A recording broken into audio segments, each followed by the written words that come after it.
Well, I'm going to do that again. But actually, could I have my principals up behind us, our school leaders? Larry, do you want to join me as well?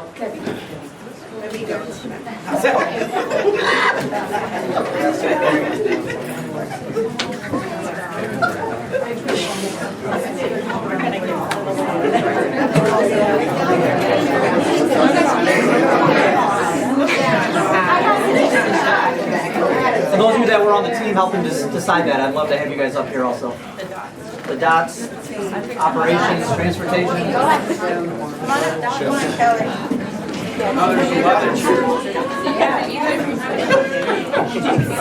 Right here.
All right, I want to thank everybody for coming here today.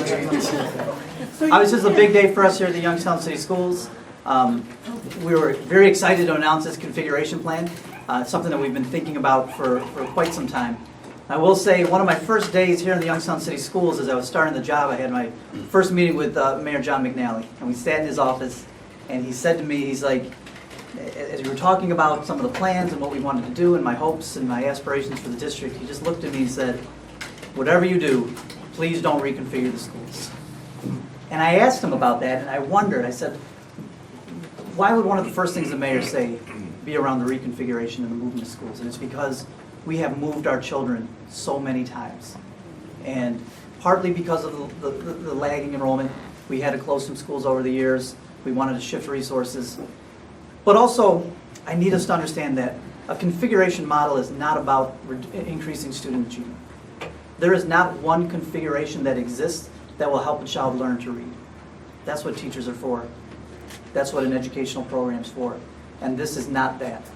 This is being able to be more efficient in our delivery of the instruction for our students. Now, in the past, we did reconfigure. And we reconfigured with the best intentions. We felt that at the time that moving in the direction of these special programs, putting our middle schools on one side of town, putting our special programs on one side of town was the right decision. In hindsight, we realized that that was not the right decision for children, and we have to act and move courageously as we determine the best course for this district, not for this year or next year, but for the years to come. We saw what is happening at East High School. We saw what's happening at Volney. We see that all of our middle schools are on the west side of the city. That makes it difficult for our parents to get to schools. It makes it difficult for our teachers when we have handpicked our students and put them into special programs.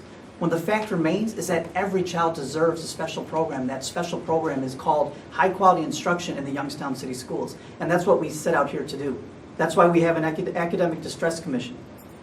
We have been failing in our delivery of instruction. We have been failing in our ability to educate our children. And that ends. That has ended. We are making great strides here in the Youngstown City Schools, and the reconfiguration of the district is just one of many things that we're doing. The state has commented many times that we are not providing equitable education for our children. The state has commented on our special education department and have put us on a corrective action plan. All of our decisions here are in response to what we have been told year in and year out, what our data says around how our children are performing. So we have made some courageous decisions. We have looked to research and we've looked to districts across this country to see what they are doing, and we realized that there were some things that we had to make sure happened. From day one, I was told that the neighborhood schools were missing. And we had informal meetings and formal meetings. Last month, we had 5 community meetings, and earlier this month, we had opportunities for people to talk to us across the entire city. We surveyed principals, we surveyed teachers, we had 409 responses to an internal survey. And it was clear that neighborhood schools is the direction they wanted to move. We had to determine the size and the grade configurations. We looked at research. This was a 5-month process. We started in December, looking at what does research say around the best practices in schools configurations. And realized that the one thing we wanted to do was limit the transitions that happen in a child's K-12 educational journey. We wanted to make sure that we had the least amount of transitions. That's why we are moving our preschools, that's why we are moving our elementary schools from pre-K to 6 to pre-K to 8. Instead of being in 6 buildings, we'll be in 9. And that reduces the amount of children that are at every school. We looked at every possible and every conceivable model. We looked at K2s, we looked at K4s, we looked at K6, we looked at 712s, we looked at 812s, we looked at 910s. We realized that the pre-K to 8 model gives us an opportunity to have the least amount of students in a school. It also allows the students to be closest to their home, so that parents can easily make it to a child's school, so that teachers and administrators and our parent advocates can easily go and see parents at home when they need. We want to rebuild that collaborative nature that happens with neighborhood schools. We want our teachers and our school communities to know our children as early as age 3 and watch them as they develop and grow into 15 and 16-year-olds. We want to have a sense of community in our neighborhoods, and building these neighborhood schools will allow us to do so. The 9 neighborhood schools that are pre-K to 8 will be Harding, Williamson, MLK, Taft, McGuffey, Kirkmere, Wilson, Bunn, and Bowman. These principals stand behind me in support of what we are doing. The union president stands behind me in support of neighborhood schools, in support of our teachers, in support of our students, because we know that this is the model that is going to help deliver the instruction to our students that's needed. This is the model that's going to bring back pride in our neighborhoods, and this is the model that is going to bring back collaboration between our district and our students and our families. As far as transportation, all students all students further than a mile from a school, whether it be a pre-K to 8 or a high school, will be transported. Right now, we do not transport high school students unless they're more than 4 miles away.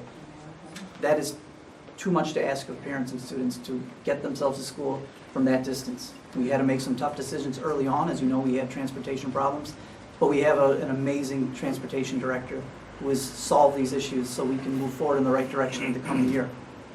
In all of our buildings, K-12, we will have STEM education.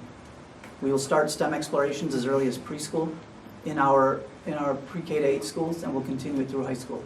We are going to ensure that our STEM programming in Youngstown City Schools is certified by the state.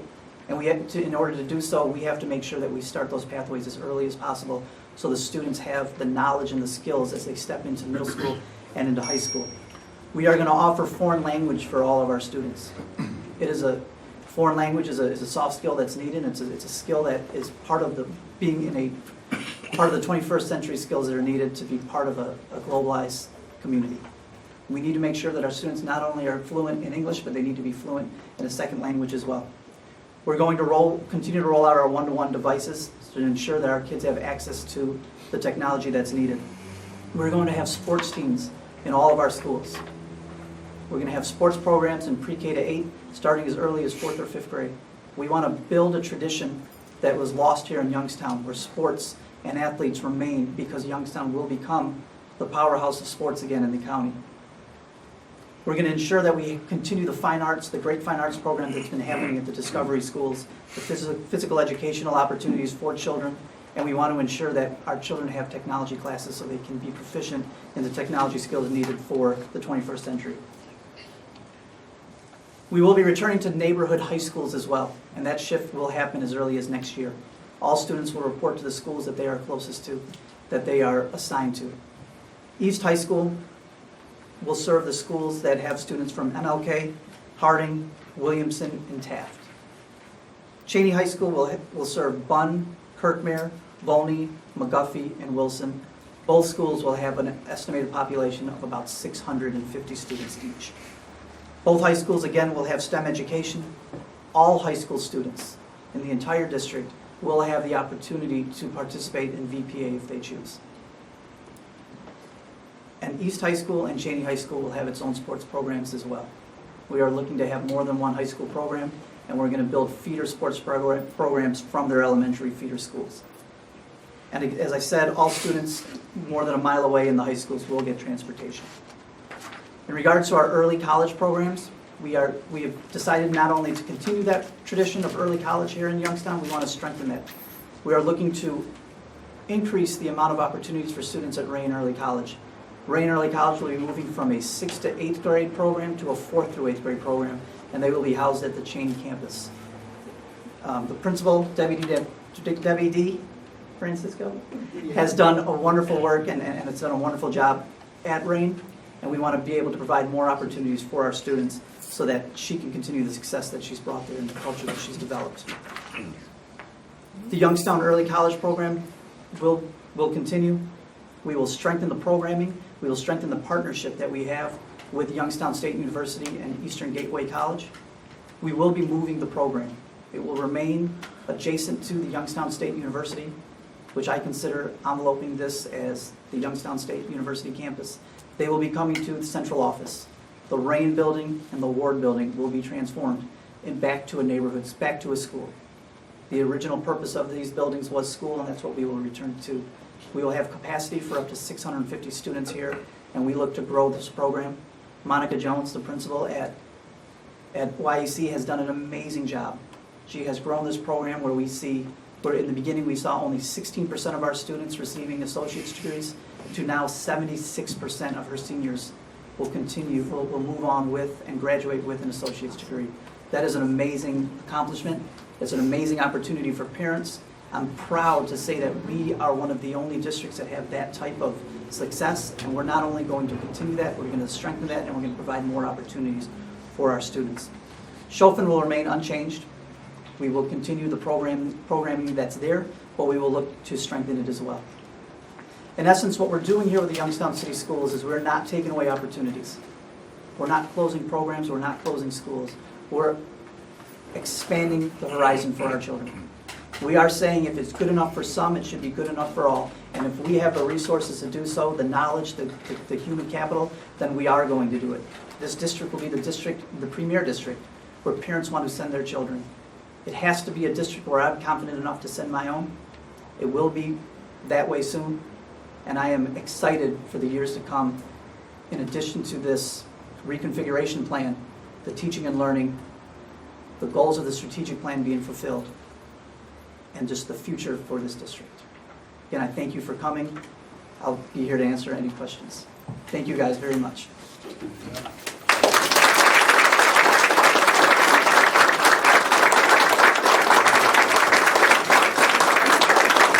Does anybody have any questions now? The one thing we heard, and I guess at some point in this discussion, there was talk of going year-round, but Right. that's not happening right away. Is that something that you're... So we have taken year-round off the table for this school year. It's something we will revisit. But at this point in time, it would be disrespectful to our teachers to spring year-round education on them. And as I was going through the results of the data, it was about a 50-50 split. So there are teachers that are in support of that, and there are teachers that aren't. So we're going to revisit that. We're going to take our time. But for this year, what we're looking to do with the calendar is we want to start our students after Labor Day, and we want to be able to build 5 to 7 days of professional development for our teachers prior to the first day of students coming into schools. We haven't finalized those days yet, but we expect to have the calendars out by Friday. And you're talking these configurations going With these into effect configurations. this next academic year? Absolutely. The only configuration that won't go into effect at the beginning of the next school year would be YEC. So we're expecting that hopefully by winter of 2018. Are there any buildings that are now closed that will be reopened? No, we're not reopening any schools. So right now our population does not call for the need for additional schools. We held constant over the years. We traditionally lost about 200 to 300 students per year. Last year we lost 42, or this current school year we lost 42. So we see that the decline in enrollment is slowing. We needed that to stop and start moving in the opposite direction, but we don't feel like we needed to open another school at this point. Rich, based on the meetings you had and the input you've received, are you feeling a new sense of unity and common cause? I mean, I think you can look around the room and I think there's unity in common cause. I think we do that by the way we go about making our decisions. We don't make them haphazardly, we don't make them in isolation. I had breakfast with Larry yesterday, we talked about these plans, we talked with the ADC, we share information with the board. But at the end of the day, we look to the educators in the district to make our decisions. And we have been meeting for 5 months in regards to this. We keep our principals apprised. So when we come out with a decision like this, we feel confident that it's the right decision because we've talked to the entire community, we've talked to internally, we've talked to the district, we've talked to stakeholders across the state, and we've looked nationally to see what's happening in education. So I do feel a sense of unity here within this district. We have an amazing senior leadership team here. We have great building leaders. We have some of the best teachers that I've ever worked with in the district here in Youngstown City Schools. I feel like we just needed to come together. We needed to put some strategic planning and some vision behind where we're going. And that's what I was excited to do, was stepping in as a CEO. You mentioned at the very beginning, you had talked to the mayor said, please don't do this again. Have you talked to him about? Yeah, we've talked. We've talked about it. I apprised him of the plan a couple weeks ago, and he didn't forbid me from doing it. He was just saying this, if possible, don't. And believe me, I did not want to do this. But when we looked at the opportunities we were given, providing some children and not others, when we looked at the reports from the state's audits, there really was not an option. Much rather would not do this. This is a little bit of a distraction from what we're doing around teaching and learning, but it is necessary. And so we're going to do this. That's why I waited toward the end of the year to make this decision, make sure it was the right decision, and we'll spend the summer getting everything up and ready.